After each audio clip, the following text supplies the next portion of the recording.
RCP Notícias.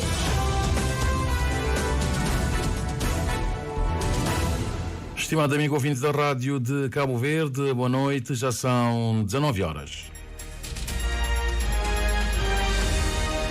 Seja bem-vindo ao Jornal da Noite da Rádio de Cabo Verde. Vamos conhecer os títulos dos principais assuntos a serem abordados.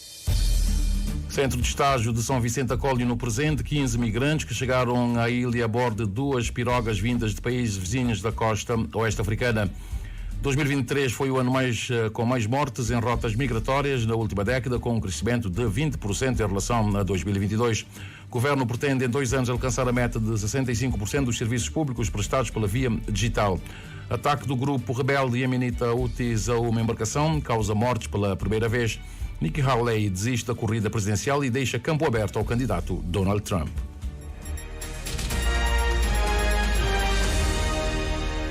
Amigo ouvinte da Rádio de Cabo Verde, o migrante menor de idade resgatado esta manhã, juntamente com mais 10 ocupantes de uma piroga, já se encontra no centro de estágio após receber cuidados médicos no Hospital Batista de Sousa, em São Vicente.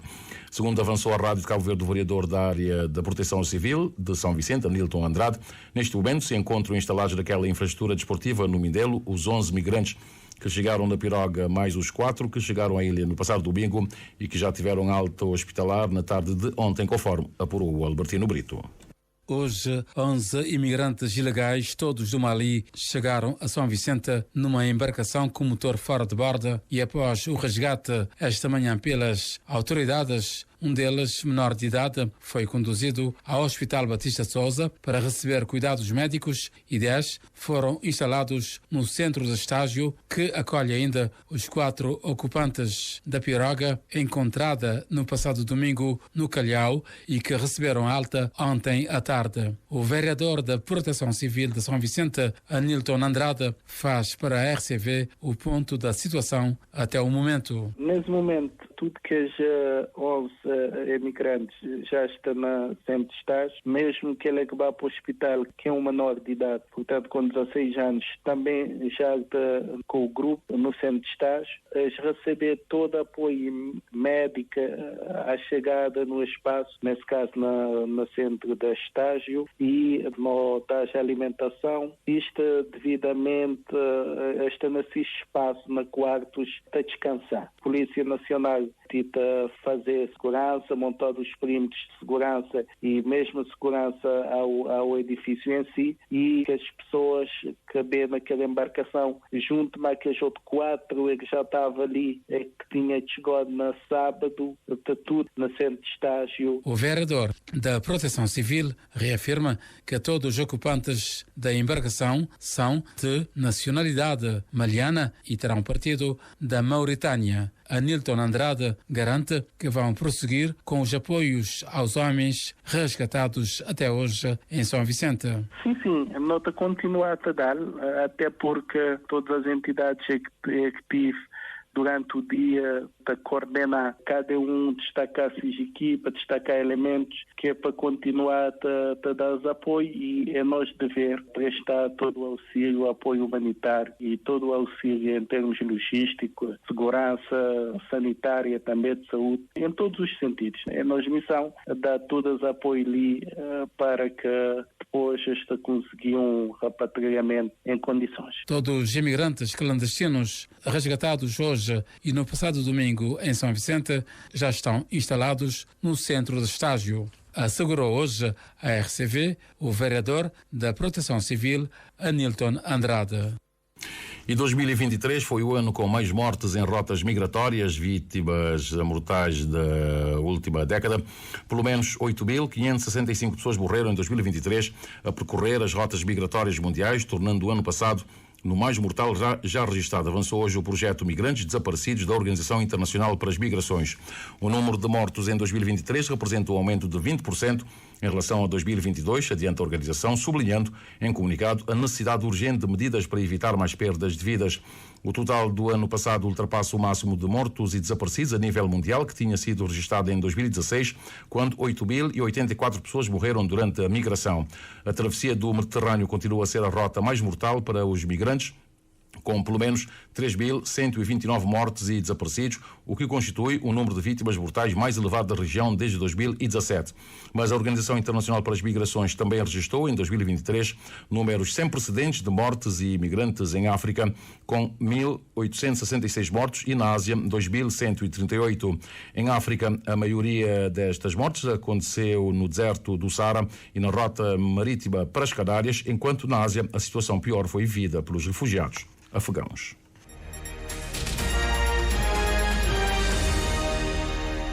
O governo pretende até 2026, segundo o vice-primeiro-ministro Olavo Correia, atingir 65% dos serviços públicos de forma digital e fazer da administração tributária um exemplo em matéria de governação digital. No âmbito da reforma digital tributária do país, o governo tem vindo a implementar uma série de projetos para melhorar o processo de arrecadação de impostos, dos quais o mais recente é o conhecido pela sigla SAFT-CV, um ficheiro padrão que permite às empresas com contabilidade organizada enviar ao fisco os seus dados pela internet. Para reforçar as ações de socialização desta ferramenta, a Direção Nacional das Receitas do Estado realizou hoje, aqui da Praia, uma conversa aberta em um modelo híbrido, conforme o Cândido Amorim Fortes. O ficheiro SAFT permite aos inspectores tributários usarem os mesmos dados e procedimentos e facilita as inspeções através do uso de tecnologia para avaliar incumprimentos. Facilita também o pagamento de impostos pelas empresas através do envio online de dados financeiros e operacionais padronizados da sua atividade. A sessão decorreu simultaneamente através da internet, afiançou a Diretora Nacional de Receitas do Estado, Luísa Vaz, permitindo a participação de contribuintes na capital do país e também em outras ilhas e concelhos. É um instrumento novo que vai se implementar e, portanto, é discutir com os destinatários da medida, que são os contribuintes, as empresas da contabilidade organizada, para que possam entregar o SAFT, que é o ficheiro padronizado, à administração tributária. Então, entendemos por que não organizar uma sessão com pessoas que estão aqui fisicamente, mas também com pessoas que estão online, estão 200 pessoas online. No fundo, é um ficheiro padrão, que significa que todos os contribuintes vão entregar a mesma informação à administração tributária. Deixa de haver aquelas foi um 9, não é? A conta tinha um 9 ou um 6. Portanto, isto é bom, porque simplifica o processo. O objetivo da reforma digital é essencialmente, realça o vice-primeiro-ministro e ministro das Finanças Olavo Correia, garantir a prestação de serviços públicos de forma digital a todos os cidadãos, incluindo a diáspora. O governo tem um projeto de reforma abrangente para garantir que os serviços públicos possam ser prestados de forma digital a todos os nossos concidadãos no país e na diáspora. Nós temos uma meta de atingir até 2026 65% dos serviços públicos digitais, até 2030 mais 80%. É no quadro desta abordagem que nós estamos a integrar a reforma da própria administração tributária. Até 2026, o Executivo prevê também garantir o envio quase exclusivo de dados das empresas ao fisco via internet, assegura Olavo Correia, para quem o ficheiro online SAFT permite não só reduzir custos e burocracia, como garantir a segurança da informação. Com vantagens para o contribuinte, neste caso a empresa, pessoa coletiva, mas também para a própria administração tributária, para ir, digamos, à busca daquilo que são os impostos nos termos da lei e no quadro da lei. Portanto, nós estamos a trabalhar para fazer da administração tributária um exemplo em matéria da governação digital no quadro da ambição do governo de fazer de Cabo Verde uma nação verdadeiramente digital. Já começou a funcionar e vamos depois procurar expandi-lo para que isso torne regra e não torne uma exceção. Para que isso aconteça, é fundamental que tenhamos um processo de mudança ao nível das próprias empresas, com a informação ao nível dos gestores, ao nível dos contabilistas. Eu espero que dentro de 1 ou 2 anos possamos garantir que toda essa tramitação seja feita de forma quase que exclusiva a partir de plataformas digitais. Outro objetivo da reforma digital tributária é promover a equidade fiscal, combater a fuga e a fraude fiscal. Além do SAFT, a reforma conta também com a fatura eletrónica e a autofaturação e, a nível das alfândegas, os selos digitais. E a falta de barco de passageiros isola a ilha de São Nicolau do resto do país devido a cancelamentos e paragem técnica do navio Dona Tututa e causa constrangimentos aos passageiros que estão retidos na ilha, conforme apurou o Rony Brito. Com o cancelamento das viagens, tem causado diversos constrangimentos aos passageiros que pretendiam sair ou regressar à ilha por via marítima e, por isso, consideram que a ilha está abandonada em matéria de transportes. Lanisa Soares, que está na ilha por motivos de trabalho, deveria seguir viagem no navio Dona Tututa no passado domingo, com destino a São Vicente. Com isso, chamou a atenção para a necessidade de se encontrar uma solução definitiva para a problemática dos transportes de e para a ilha de São Nicolau. Realmente nunca poder ficar calado quanto a isso. Me propondo tudo ano para fazer uma visita às ilhas. 2023 inteiro nunca pude pôr pé na São Nicolau, porque sempre que estava a tentar programar uma viagem ou já que estava mais que vai acontecer, ele tinha que ser mudado para uma outra altura e às vezes por questões da agenda, vou programar para um determinado momento porque aquilo lá que é disponibilidade. Então nunca consegui bem, porque estava a passagem para bem, ou estava a passagem para baixo, ou porque estava a terceira avião. Então o resolvi bem na mesma fim de semana, desde o início de ano, desde janeiro, de tentar tudo programado muito bem, porque já tinha outros compromissos agendados de segunda em diante. Não tem um cancelamento de viagem de barco, porque é um bem de barco, por causa de condições de clima, meteorológicas. Entretanto, na avião, Boca tem muito acesso porque volta sempre cheio a semana toda. Soares avançou ainda que os barcos não conseguem atracar na ilha por causa das condições meteorológicas adversas e é preciso encontrar uma solução, porque há anos que isso acontece e a ilha não pode ficar refém das condições climatéricas. Minha leiga na matéria, nunca te perceber, poder que tem uma proposta, por exemplo, nesse momento para fazer. Se por causa de questões meteorológicas, barcos que te pode atracar ali, tem algumas soluções, mas se a qual é que é dificuldade em relação a isso, porque anos e anos sempre vai acontecer, nunca poder ficar refém de condições climatéricas quando é possível resolver. Tem coisas que já não poder resolver, sim, isso é verdade, mas se já não saber, tem sempre já te estudar e te prevê que em determinadas alturas do ano não tens dificuldade, então não deves estar prevenido. Não tem que fazer um plano de prevenção. Essa é uma proposta, essa é uma sugestão. Segundo uma fonte da Rádio de Cabo Verde no Conselho de Tarrafal de São Nicolau, a viagem via aérea que estava programada para amanhã de manhã foi cancelada. Destravando o crescimento azul é tema de um workshop realizado hoje em São Vicente pelo Ministério do Mar, com parceria do Banco Mundial e da Cooperação Financeira Internacional, instituições que juntam a Cabo Verde neste objetivo de destravar o crescimento azul. O Arnaldo Borges acompanhou e traz-nos os detalhes.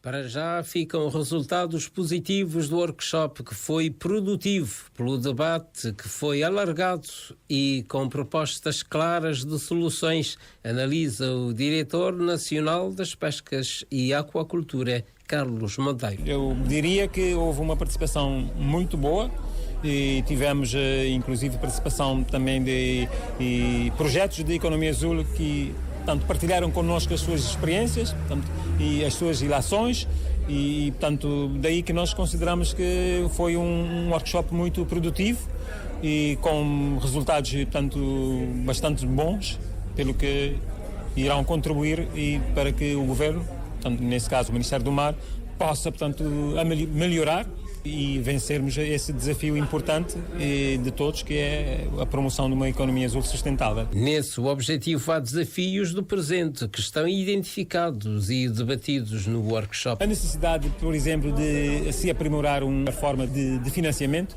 O financiamento dos projetos foram um dos grandes constrangimentos apontados. A conectividade é um outro aspecto também que foi muito salientado, daí que eu penso que o financiamento, a conectividade, a necessidade de diversificar a formação são aspectos que foram discutidos e levados em devida conta. E há projetos em curso, outros em fase de estudos. O diretor nacional das pescas e aquacultura destaca projetos em andamento e que já são experiências que considera muito positivas. Por exemplo, em São Vicente, a Fazenda de Camarão é um projeto e já deu provas. Temos também o cultivo do atum na zona do Flamengo, outro projeto também importante na área da aquacultura, que está ligado à economia azul. Temos ainda vários outros projetos, nomeadamente ligados ao turismo também, nas ilhas de Santo Antão, nas ilhas de São Vicente, Sal, também em Santiago. Por isso, aí gostávamos de discutir como fazer avançar de forma mais rápida e acelerar esse processo. Nós sabemos que a economia azul é um processo tanto gradual, é um processo evolutivo, mas gradual, que requer tanto financiamento, que requer tanto parcerias. E, nesse sentido, o Banco Mundial tem sido um parceiro importante com Cabo Verde. Economia azul em debate num workshop em São Vicente. E no Parlamento, o Ministro do Turismo e Transportes disse hoje que o Governo está a trabalhar para criar mecanismos que permitam o cumprimento do Serviço Público dos Transportes Aéreos Domésticos a ser feito mediante concurso público e com a obrigação do Estado em subsidiar as linhas consideradas deficitárias. Carlos Santos, que esteve na Casa Parlamentar a responder às perguntas dos deputados sobre as áreas que tutela, considera que será inaugurada uma nova era em matéria dos transportes aéreos internos, cujo problema ao longo dos anos foi a questão da sustentabilidade, precisamente devido à existência de algumas linhas deficitárias. O Eugênio Teixeira acompanhou o debate e traz-nos aqui os pormenores. Segundo o governante, ao longo dos anos sempre se deparou com o problema da sustentabilidade das ligações interilhas, o que leva o governo a procurar uma solução que venha a resolver o problema, neste caso a implementação de medidas da obrigação do serviço público, tendo o Estado a responsabilidade de subsidiar as rotas deficitárias a fim de permitir a conectividade regular interna. O que nós estamos a iniciar com esta nova página é criar agora um mecanismo que permite e preconiza a subsidiação, ou seja, o governo para aquelas ilhas que considera que não há viabilidade, vai definir um número de frequências mínimas para permitir a mobilidade dos cabo-verdianos em todo o arquipélago e principalmente nas ilhas que são, digamos, que têm as rotas deficitárias, mas para fazer isso, nenhuma empresa vai fazer, mesmo sendo uma empresa pública, vai fazer sem ter uma garantia. E é aí que o governo vai entrar com uma subsidiação, que é um processo que vai ser um quadro muito claro, que será feito ou será precedido de um concurso público para concessão de obrigação de serviço público. É desta forma que nós estamos a inaugurar essa nova página. Sobre a entrada dos TCV nas ligações domésticas, o deputado do PCV, Demis Almeida, quis saber as medidas concretas e perguntou se não há um desencontro naquilo que disse o Ministro dos Transportes, inicialmente, e o anúncio do Primeiro-Ministro sobre a criação de uma nova empresa autónoma para gerir as ligações domésticas. Pergunto-lhe, Sr. Ministro, que medidas, em concreto, serão adotadas pelo Governo com vista a garantir a normalidade nas ligações aéreas interilhas, isto porque o senhor, nos dias 26 e 27 de fevereiro, afirmou que os TSV iriam regressar às rotas domésticas e que se tratava de uma aposta durável e definitiva, e horas depois é contrariado pelo senhor Primeiro-Ministro, que diz que não, que é uma solução meramente transitória e que afinal será seguida de uma nova empresa pública independente dos TSV. Em que ficamos? O ministro Carlos Santos respondia desta forma à questão colocada pelo deputado do maior partido da oposição. A criação de uma empresa autónoma não quer dizer que seja uma empresa fora, por exemplo, da esfera da TACV. O que o primeiro-ministro quis dizer é que deve-se criar uma unidade autónoma para se ocupar simplesmente dos transportes aéreos internos. Portanto, não há contradição nenhuma. Sendo o Estado acionista da TICV com 30%, a deputada Isa Miranda do MPD colocou a seguinte questão. Tendo em conta a existência de uma empresa nacional, a TICV, que opera nos transportes domésticos, onde o acionista Estado tem uma participação de 30%, qual a pertinência do Estado apresentar a solução que apresentou a partir da TACV e não TICV? Senhora deputada, a opção do governo por optar por liderar o processo de reforço dos voos através da TACV, como diz bem, tem a ver com o facto da TACV ser detida 90% pelo Estado. Portanto, é onde nós controlamos as coisas, não é? Ou seja, tem um controle maioritário da empresa, enquanto que dispõe de um controle minoritário na TICV. Já por si só, já é uma das razões que leva a se refletir o porquê desta opção. Mas aqui julgamos que o essencial é trazer mobilidade para os cabo-verdianos. É trazer essa resposta e essa solução que eu considerei ser definitiva, estruturante e duradoura no tempo para responder à procura que está cada vez mais a aumentar e bem. As respostas do Ministro do Turismo e Transportes, Carlos Santos, esta tarde no Parlamento, onde os transportes aéreos domésticos dominaram a atenção. E o Ministro das Comunidades defendeu hoje que o que se quer é que a rede de cooperação à volta da herança judaica tenha uma relevância no desenvolvimento sustentável de Cabo Verde. Jorge Santos falava na abertura do simpósio sobre a herança dos judeus marroquinos em Cabo Verde, evento no qual participaram representantes de vários países, incluindo Marrocos, Israel, Portugal, França e também Estados Unidos, entre outros. O evento foi acompanhado pela Miriam Lopes dos Santos. Na perspectiva dos participantes do simpósio, já se tem feito muito pela herança dos judeus marroquinos em Cabo Verde, nomeadamente no que toca à reconstituição dos cemitérios judaicos, considera Raquel Levi Toledano uma das palestrantes. First of all, I think that they are doing already a lot of things. Primeiro de tudo, acredito que já estão a ser feitas muitas coisas. A cerimónia de hoje de manhã foi muito comovente e devem continuar da mesma forma a ter pessoas da minha origem, judeus de Marrocos, que venham para cá conhecer a herança comum com alguns cabo-verdianos.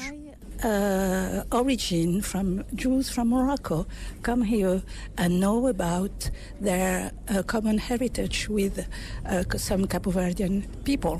Januário Nascimento, da família Odai, foi um dos promotores da recuperação do cemitério judeu de Penha de França, em Santo Antão.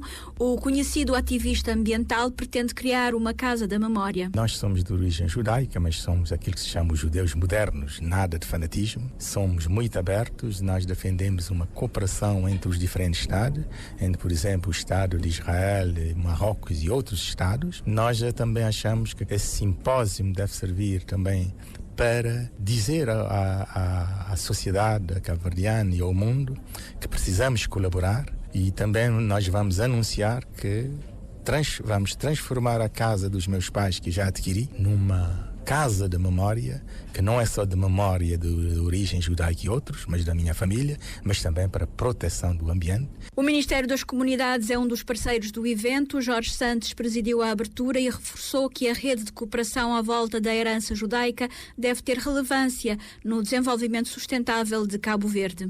Mas também criar essa rede de cooperação e pôr toda essa herança judaica cabo-verdiana, que é bem presente, não só a nível das ilhas, mas também na nossa diáspora. É ver nos Estados Unidos, em Portugal, em França, na Itália. Não há comunidade cabo-verdiana espalhada pelo mundo onde não tenha descendentes de judeus. Portanto, nós estamos um pouco espalhados. E no mundo também.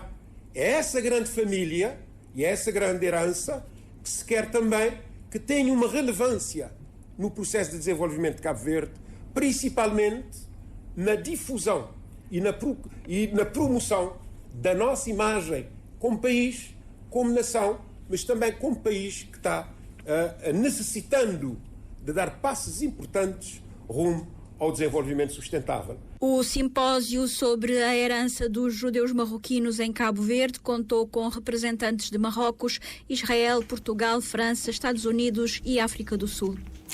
O amigo ouvinte está em sintonia com a Rádio de Cabo Verde, 19 horas mais 23 minutos, sensivelmente. Aconteceu hoje um ataque atribuído aos rebeldes iemenitas úteis a um navio comercial no Golfo de Aden, que causou mortes e forçou hoje a tripulação a abandonar a embarcação, segundo fontes militares norte-americanas citadas pela agência Associated Press.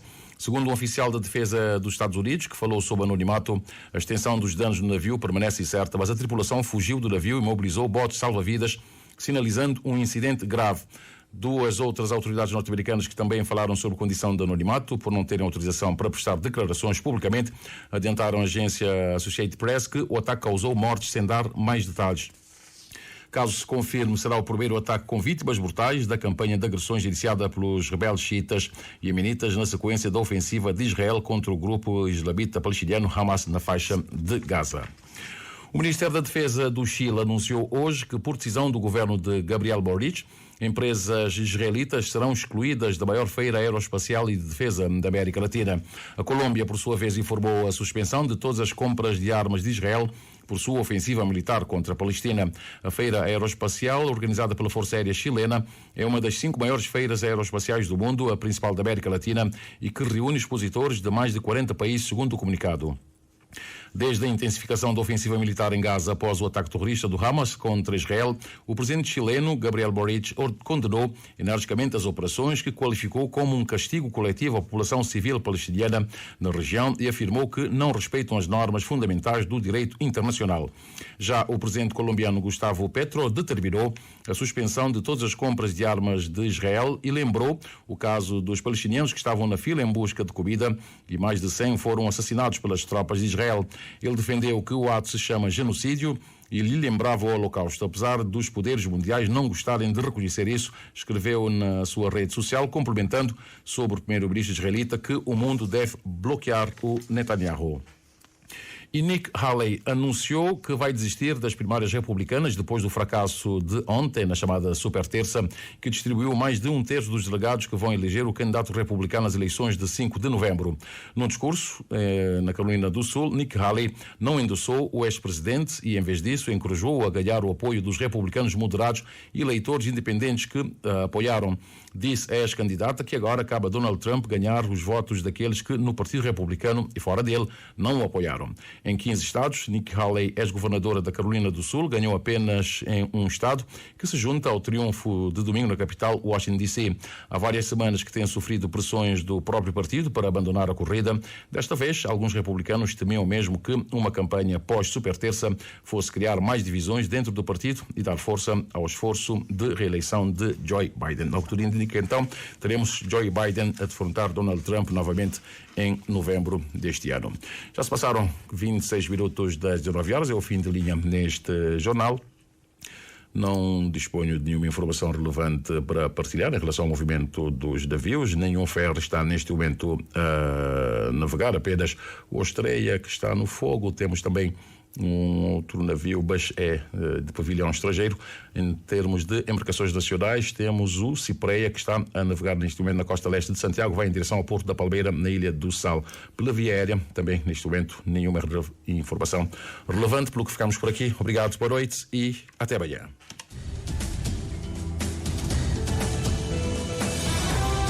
Mais informações em www.rtc.cv e na aplicação RTC Mobile. RCV, o rigor da notícia e o melhor da informação a cada hora.